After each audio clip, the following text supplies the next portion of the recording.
Good morning, everyone. How are you this morning? So, I'm going to jump right into it. I hope you all have a wonderful, wonderful Wednesday. Hope you had a terrific Tuesday and a marvelous Monday. So, we are doing the 10 Commandments series, and I'm briefly going through them every day. And then at the end, when we get to the 10th one, on the 11th day, I will give a summary of how Jesus Christ breaks it down. And versus what I'm saying, because I know I'm giving my not my opinion, but I'm doing it verbatim. Okay? So at the end of the segment, the series, then I will go back and give a summary of each one and exactly what it is. Okay? So today we're going to be talking about the commandments, thou shalt not steal. Okay? You know, a burglar breaks into your house, tears up your house, takes personal things, and sometimes taking things that's not monetary means more to you than the monetary item that was stolen. Money and jewelry and fur coats and cars, sometimes taking your pictures, just stealing things from other people that don't belong to you. So here I found on the web, it says, this commandment forbids the act of taking someone else's property. Okay? Now it's saying that the Catholic Church believes this commandment also denounces cheating people of their money or property. Okay? So you shouldn't cheat people. You know, charge them something that $20 for something that costs $5.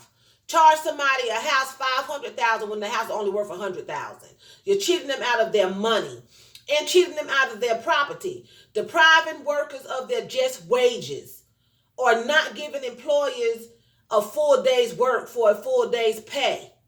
Embezzlement, fraud, tax evasion, and vandalism are all considered extensions of violations of the seventh commandment.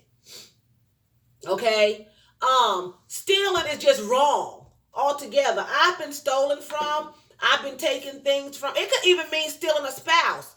Sometimes people say, well, you can't steal a husband or a wife. They went voluntarily. Yes, they did. But they could be coerced sometime. You know, it even comes down to stealing somebody's pet, kidnapping. You're stealing something that belongs to somebody else, that means something to them because it was their property. So the commandments that God wrote condemns that. He forbids that. Thou shalt not steal. Don't take anything from anybody. You know, I've been stolen from. I was in my apartment one time. I was young. Well, let me go back. Me and my mother had moved down here in 1983. And we had the myth. New Yorkers feel, up north, not just New Yorkers, but up north feels that we call North Carolina down south. And then I'm from Brooklyn, so that's up north. And we felt that the South was so safe. You know, we would talk about it as children. You could go down there with no shoes on. You could leave your door open all night. Nobody don't break in because we was used to burglaries. So we moved down here in 83 and we still had that mentality. We go to sleep. My mother leaves the window open downstairs in the kitchen. We upstairs. Some joker broke in, come up into, I don't know, I can't remember if they came upstairs or not. I can't remember because we were sleeping. But anyway, when we got downstairs the next morning, the window was open. They had done went through things. They had done went out the door. Years later, me and my daughter was living in the same apartment complex, same scenario. But this time, I didn't leave the window open. A friend of mine stayed over. He slept in my daughter's room. Okay, he was just a friend. He slept in my daughter's room and he cracked the window. And I have specifically asked him, do not open the windows. I don't open my daughter's window. The only window I open up in the house is mine because of the past experience years ago. I open it up, it's mine. Normally people don't break in your house through the front window on the second floor. He opens the window, doesn't say anything. We go out, come back later on that night. And for some reason, I didn't send my daughter up to bed. And I could hear something, but I ignored it. You know, I'm thinking it's the neighbors or something. And he leaves. And My daughter goes upstairs. She's young. She gets in my bed. I tell her for some reason to get in my bed. Thank God, because I go to sleep. And I'm just walking around the house in the bathroom and everything, not knowing this joker is in my daughter's room. Not my friend, another guy. It was a man. I know it was a man because I was in the house. Anything could have happened. I just had on my underwear because I was getting ready for bed. No top or nothing, just my panties. And my daughter is in my bed. I go in there, I get in the bed. It's hot out summertime. And I happen to turn because it's dark. And I can see a silhouette in my doorway. And it was a man, and I know exactly who it was because I know his body type, his frame. And he was a local drug dealer. And so I saw a silhouette. He was standing right in my doorway. So he actually came out of my daughter's room and stood in my doorway. So he had other plans.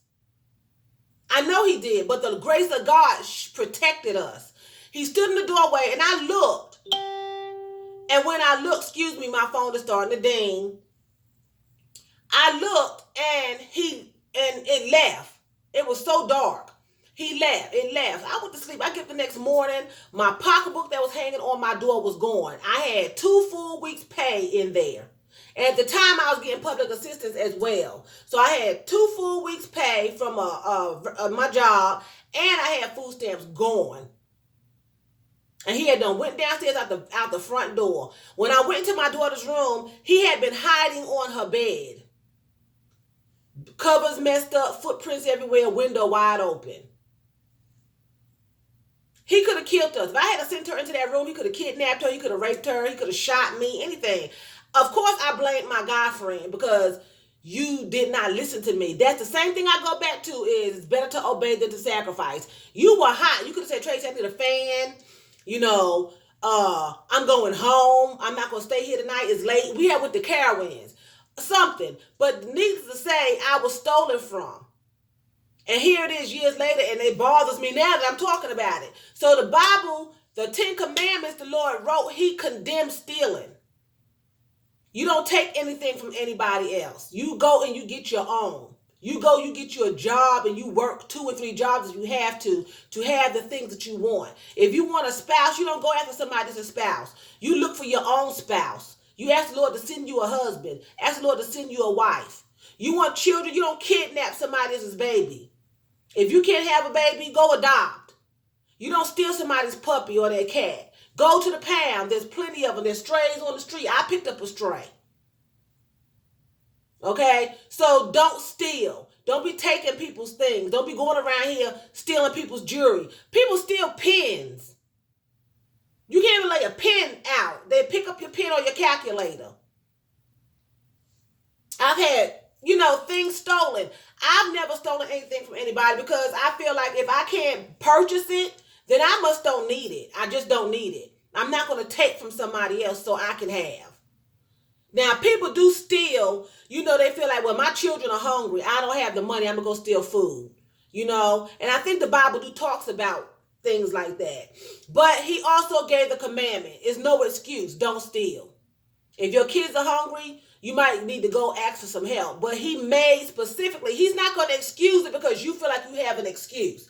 My children were hungry. I couldn't feed my baby. He said don't do it. So evidently it's going to be some help there for you because he's not going to tell you to do something that he know you can't do. He's not going to say it. If he's saying it, then he knows you don't have to do it. He already known about 2019 that people were going to be homeless and people couldn't feed their children. They couldn't feed their children back then. A lot of them were very, very poor. He said, don't steal. So that means you don't have to steal. There's other ways to get what you need.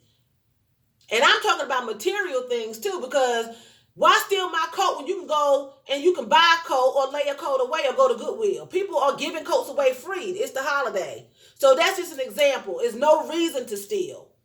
People can't get their kids Christmas toys, so they break in your house and steal your presents. They're being the Grinch. When they can go to local Salvation Armies who are doing drives, or they can start layaways in June